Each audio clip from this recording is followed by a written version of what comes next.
Hey everybody, what's going on? And welcome to another video. And as always, before we get started on this topic, I would just like to have a big thank you and a big shout out to all my new subscribers. And I would also like to thank everyone who's been leaving me comments down below. Thank you guys. And I know I don't respond to all of them, but I do try to read and respond to as many of them as I can. So guys, thank you. I really appreciate it. And I also like to thank everyone who actually tuned into my live stream last night. That was just kind of a test stream, and I thought it was only going to be for 10-15 minutes, and we were on there for close to an hour. So everybody who was there, thank you. I really appreciate it. All right, everybody, let's get into today's topic. Lifeboats. The story of how long it took the crew to actually launch the Titanic's lifeboats has become pretty well known in the Titanic community. And people who don't even study the Titanic know how long it took the crew to initially launch the first few lifeboats from the ship.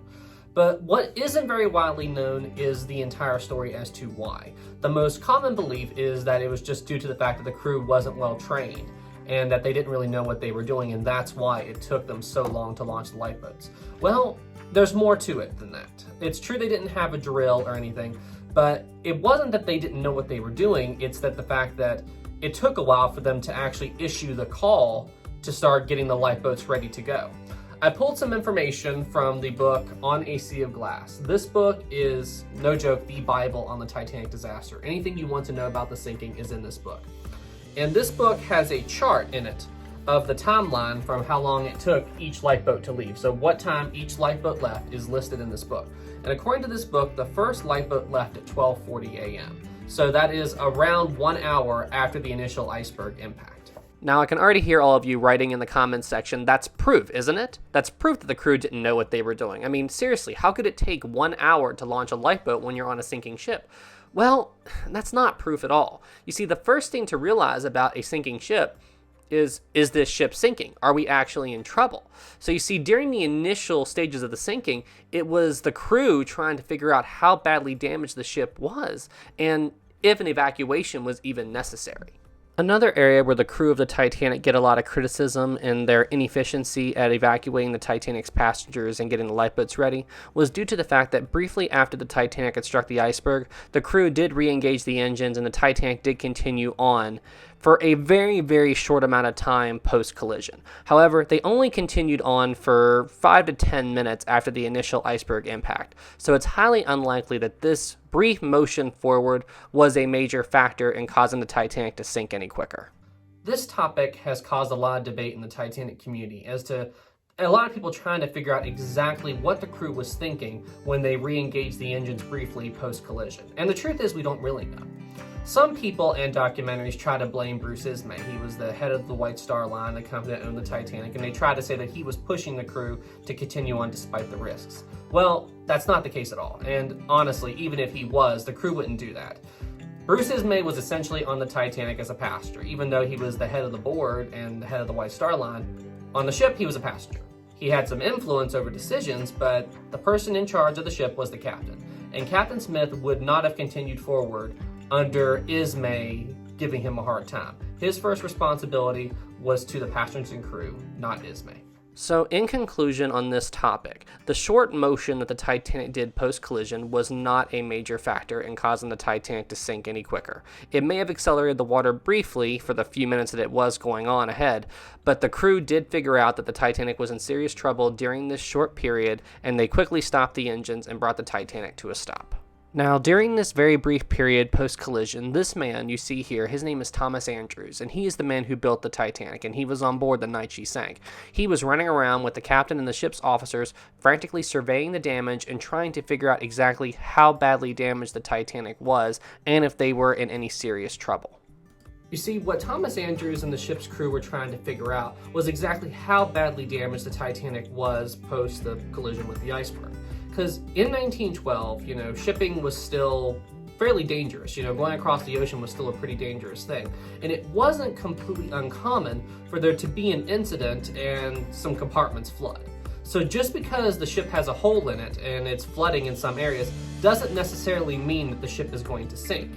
And even if the ship does sink, it's possible that it's going to take a very long time to sink as well, not 2 hours and 40 minutes that we know the Titanic did. So all of these things, all these factors that Thomas Andrews and the ship's crew and officers are trying to figure out, they're trying to piece all of this together before they go out and do a mass evacuation.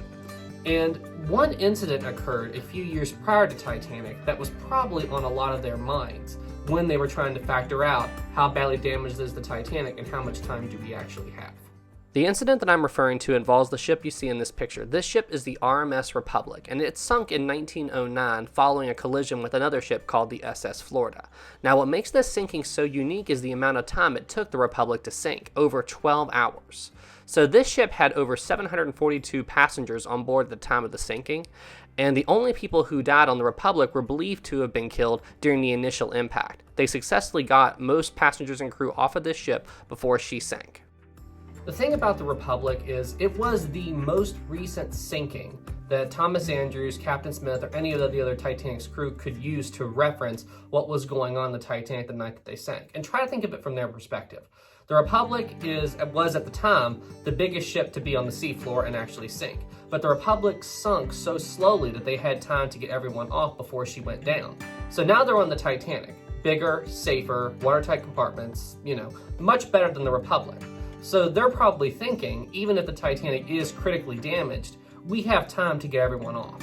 During the initial stages of the sinking, they had no way to know the scale of the damage. As I've said before, remember the iceberg damaged from the front of the ship to after the first funnel. This much space of the ship had small gashes in it from the iceberg impact.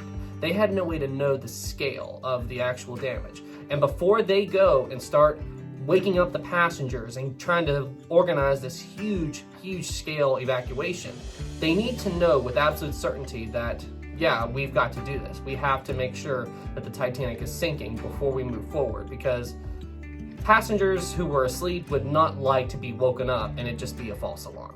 Possible. When you really try to analyze the history of the Titanic and you try to understand the mindset of the people at the time, the whole delay in launching the lifeboats at the beginning of the sinking actually makes sense. They just wanted to be sure. They didn't want to wake up the passengers and cause a big scene, possibly cause a panic, if it wasn't necessary. They wanted the passengers to have a safe crossing, and waking them all up in the middle of the night and throwing them out on deck and telling them to get into a lifeboat or a rowboat in the middle of the freezing Atlantic was not something they wanted to do unless it was absolutely necessary, which I totally understand. But in retrospect, even today, if there's even a slight possibility of danger, we know to assume the worst and start planning an evacuation. The only thing I'm saying is I understand at the time why they decided to wait a little bit. But once the lifeboats and the evacuation had begun, it actually proceeded fairly smoothly. Again, I'm pulling info from On a Sea of Glass. Guys, I'm serious, I cannot recommend this book enough. I'll post a link to it down below if you're interested. But once they actually started lowering the lifeboats, the lifeboat launches went very smoothly. The first boat launched at 12:40, another boat launched at 12:45, another one at 12:55, another one at 1. So the lifeboat launch went very smoothly, more or less. I mean, there were incidents, of course, but they were very efficient in launching the lifeboats as quickly as possible once the evacuation had begun. My opinion is they probably just could have done a little bit of a better job initially launching the boats. But given all the circumstances, I understand why there was a delay. Anyway, guys, that's it for this video. Thank you all so much for watching, and I hope you learned something and found it entertaining and enjoyed it as well. So everybody out there, please, as always, hit that subscribe button, and please give my video a like. I really appreciate it. And once again, to all my new subscribers and everybody leaving me comments, thank you so much. I really appreciate it. Okay, guys, you all stay safe out there and have a good one.